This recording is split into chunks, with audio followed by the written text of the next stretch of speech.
Paz, querido, paz, querida, Deus te abençoe.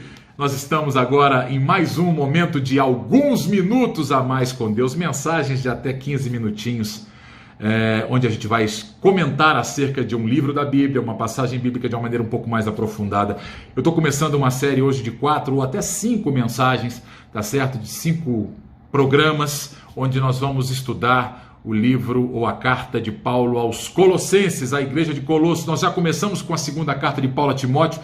Hoje nós vamos falar e começar a falar, introduzir a carta de Paulo aos Colossenses. Uma carta com uma base teológica, um tratado teológico fantástico para nós. Uma profundidade teológica fantástica, escrita por Paulo a uma igreja que ele jamais conheceu. Você sabia disso? Paulo nunca foi à igreja de Colossos. Quem cuidou da igreja de Colossos foi Epáfras, que se converteu ouvindo Paulo em Éfeso e fundou a igreja de Colossos. E eu quero hoje mostrar para você o cenário de tudo isso. Antes que nós possamos comentar acerca da carta de Paulo aos Colossenses mais para frente, com uma maneira mais detalhada, como faremos nos próximos vídeos, aqui dos alguns minutos a mais. Esse é o primeiro vídeo onde eu quero introduzir para você todo esse cenário aqui, dessa escrita de Paulo à igreja de Colossos. Algo extremamente atual para nós. Já eu explico por quê. Primeiro, deixa eu te falar como era a cidade de Colossos. A cidade de Colossos, na época de Xerxes, muito antes de Paulo, era uma potência da Ásia Menor, na região da Frígia da Ásia Menor. Era uma potência comercial. Era uma cidade extremamente pujante do ponto de vista econômico, onde você tinha grandes indústrias de tecelagem, fábricas de tecelagem que exportava roupas e produtos têxteis para a Europa e para a Ásia Menor inteira. Ali corria dinheiro, na época de Xerxes, não é? Só que quando chegamos próximos à época de Paulo, à época cristã, à era cristã, a gente vê uma decadência na cidade de Colossos absurda. Isso porque duas cidades próximas a Colossos cresceram muito, cada uma dentro da sua especialidade econômica, não é? E acabaram por ofuscar essa cidade chamada Colossos. Eu fico imaginando, por exemplo, a cidade de Colossos, que ela está mais ou menos a 16 quilômetros de duas cidades famosas. Uma é Laodiceia, não é? Aquela Laodiceia que você já ouviu falar em Apocalipse, não é? Aquela igreja rica, situada numa região rica. Laodiceia era um centro econômico da época do início do século, da era cristã, não é? Laodiceia era o centro financeiro da Ásia Menor e acabou por engolir Colossos. Também era uma cidade têxtil, mas era uma cidade que era o centro econômico e financeiro da Ásia Menor. Por isso é uma cidade rica. Os grandes milionários moravam em Laodiceia, não é? Talvez por isso Jesus escreve aquela carta a Laodiceia dizendo: olha, você diz que tenho tudo, de nada tenho falta, mas na verdade você não tem nada, não é? É porque a riqueza de Laodiceia e cultuada na cidade de Laodiceia era a riqueza material. E a gente sabe que tem uma riqueza muito maior do que essa, que a gente tem que cultuar. A outra cidade, uma cidade mais voltada para a área de saúde, não é? A cidade de Hierápolis. Era onde você tinha águas termais, porque aquela região ali é uma região vulcânica na Ásia Menor. Hoje é a Turquia, na Ásia Menor, é uma região vulcânica, na época chamada região da Frígia. Nela ficavam Laodiceia, Hierápolis e Colossos, não é?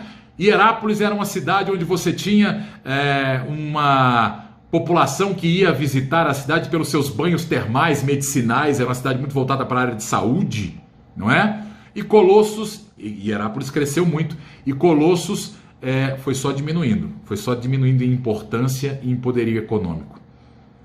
Na época, por volta de 60 depois de Cristo, houve um grande terremoto naquela região. Como eu disse, é uma região vulcânica, não é? Houve um grande terremoto ali que destruiu as 3 cidades, Laodiceia, Hierápolis e Colossos.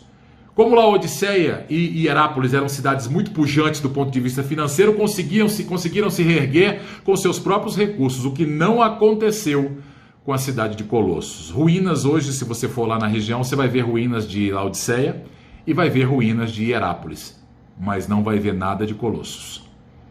Engraçado isso, né? Mais engraçado ainda quando você começa a perceber que Colossos era uma cidade que era o centro do culto da deusa Cibele, não é? Que era tida como a deusa pagã da Ásia Menor. Colossos era a cidade central do culto a Cibele. Portanto, uma influência muito grande de deuses pagãos. Você entendeu por que Paulo escreve essa carta a Colossos? Escreve porque vários judeus moravam naquela região e a igreja em Colossos, não obstante ser uma igreja pequena, numa cidade pequena e decadente, era uma igreja que estava adotando alguns costumes pagãos. Era a igreja que estava convivendo com a heresia.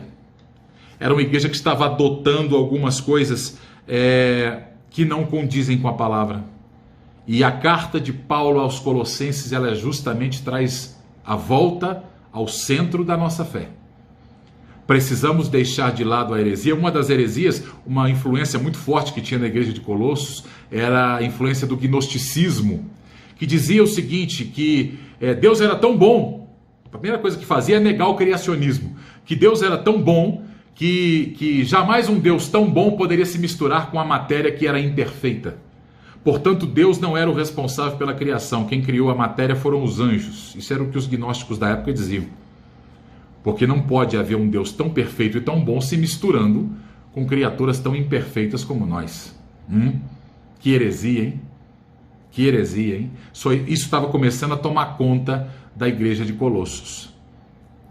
Para pensar um pouquinho se não está acontecendo algo muito parecido hoje. Durante muito tempo a gente viu o crente ser ridicularizado, o crente ser motivo de chacota, crente ser perseguido, por que não? Morto porque era crente, por que não? Apedrejado, entregue aos leões, só porque servia a Deus. E aí a gente começa a haver uma mudança de estratégia do adversário, colocando um evangelho mais politicamente correto, um evangelho tolerante, um evangelho mais, digamos assim, moldável, relativizando um pouco o pecado, em detrimento de uma vida santa e reta diante de Deus. Não é bem assim. Tudo tem que ser contextualizado, depende do ponto de vista. Hoje em dia está se fazendo isso. Hoje em dia a gente vai em muitos lugares que o centro da nossa adoração, o centro do nosso culto, que era Deus, está sendo trocado pelas nossas necessidades. Eu vou para o culto para buscar algo para mim. Eu virei o centro do meu culto. O que é isso? Onde é que nós estamos? Eu vou levantar a minha voz até o final. Podem falar o que quiser, não preciso ter nenhum seguidor, não me interessa isso. O que eu quero é que pregar a verdade. Porque, como eu disse esses dias, eu coloquei numa frase, dessas frases que eu coloco na internet, eu disse o seguinte: olha, a minha pregação tem que ser para a igreja que vai subir, não para a igreja que vai ficar. E a igreja que vai subir, ela mantém na sua essência, ela deve manter na sua essência o centro correto da sua adoração. E o centro correto da nossa adoração não somos nós mesmos. O centro correto da nossa adoração não é aquilo que nos satisfaz do ponto de vista material. O centro correto da nossa adoração não é aquilo que nos satisfaz do ponto de vista intelectual ou de alma. Não. O centro da nossa adoração é Jesus. Sempre foi assim, sempre voltará a ser assim. Eu não sou um saudosista, não. Mas eu creio que nesses últimos dias, a despeito daquilo que a Bíblia fala, que o amor de muitos vai esfriar e vai esfriar mesmo, ainda há uma geração que vai tocar a trombeta em Sião e pregar o verdadeiro evangelho.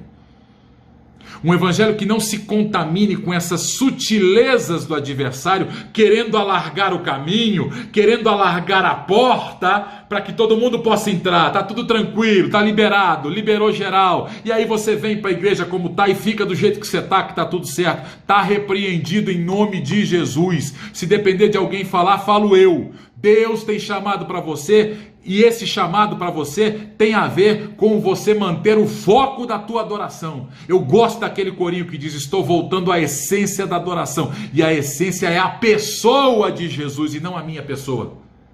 A essência da minha adoração é Jesus Cristo, e eu vou para o culto, não porque eu quero meu carro zero, não porque eu quero minha casa própria, não porque eu quero ser curado. Eu vou para o culto porque eu careço da misericórdia.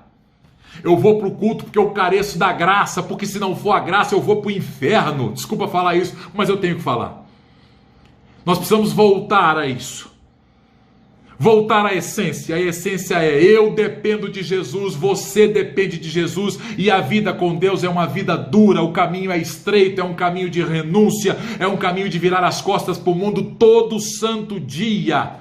É um caminho de matar o velho homem todo santo dia e deixar que o novo homem viva em sua plenitude com Deus. É um caminho de renúncia. É um caminho de dificuldades, é um caminho que as pessoas não vão aceitar você ser verdadeiramente um cristão raiz, digamos assim. Você quer ver uma coisa? Pessoas não estão mais levando Bíblia para culto. Bíblia é um dos símbolos nossos, gente. Nós somos conhecidos em alguns lugares como os Bíblias. Cadê a nossa Bíblia? Vamos trocar a Bíblia pelo celular? Que beleza! Tecnologia está aí para isso. Não vou abrir mão dos símbolos que Deus me deu. E a palavra de Deus é um dos símbolos que Ele me deu. A Bíblia é um dos símbolos que Ele me deu. Eu vou para a igreja de Bíblia sim. Eu quero que me vejam com Bíblia sim, porque eu com muito orgulho procuro segui-la. Com muita alegria procuro segui-la e não me envergonho do Evangelho e nem de andar com a minha Bíblia debaixo do braço. Claro que Bíblia não pode ser desodorante de crente só. Viver debaixo do braço e o crente não cumprir. Óbvio que não. Mas eu quero dizer que eu não posso abrir mão dos meus símbolos. Eu tenho que carregar os meus símbolos e vou além. Viver de acordo com eles. Cadê as leituras bíblicas oficiais em nossos cultos? Acabaram? Não vamos mais ler a Bíblia no nosso culto? Só porque é politicamente mais agradável para quem está chegando, conhecer uma igreja mais parecida com o mundo do que com a gente? Que é isso? Deixa eu dizer uma coisa para você, querido, querida. O pecador vai aceitar Jesus, use você roupa grande ou não.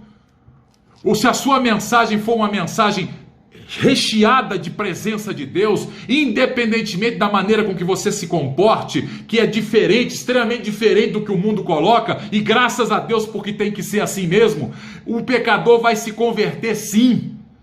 Então vamos parar com esse negócio de querer mundanizar as coisas, querer deixar a igreja com carinha de mundo.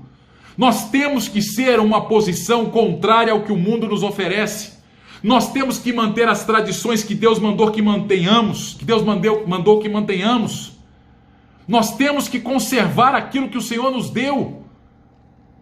A gente está abrindo mão de uma série de símbolos importantes para nós, para cultuarmos a forma.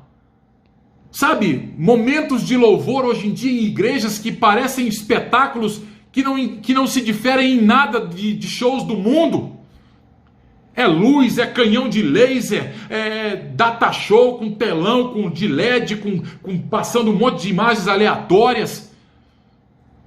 Pessoas que se apresentam na igreja muitas vezes como se apresentassem na sua vida secular, tocando na sua vida secular ou cantando para uma plateia. Esses dias o pastor Laci, um amigo meu, colocou lá, olha, mais adoração e menos show. Mais altar e menos palco. Eu concordo em gênero, número, grau, e eu repliquei isso. A gente está precisando voltar à essência da adoração. Eu já vi gente fazer louvor com um violão e uma voz, e Deus derramar e visitar a igreja de uma maneira tremenda. A tecnologia é bom, só que a gente não pode virar refém dela. Cadê a essência? Vamos voltar ao que era principal, ao que era primordial na nossa vida cristã. É isso que a carta de Paulo, nós vamos estudar daqui para frente, vai nos ensinar aos Colossenses.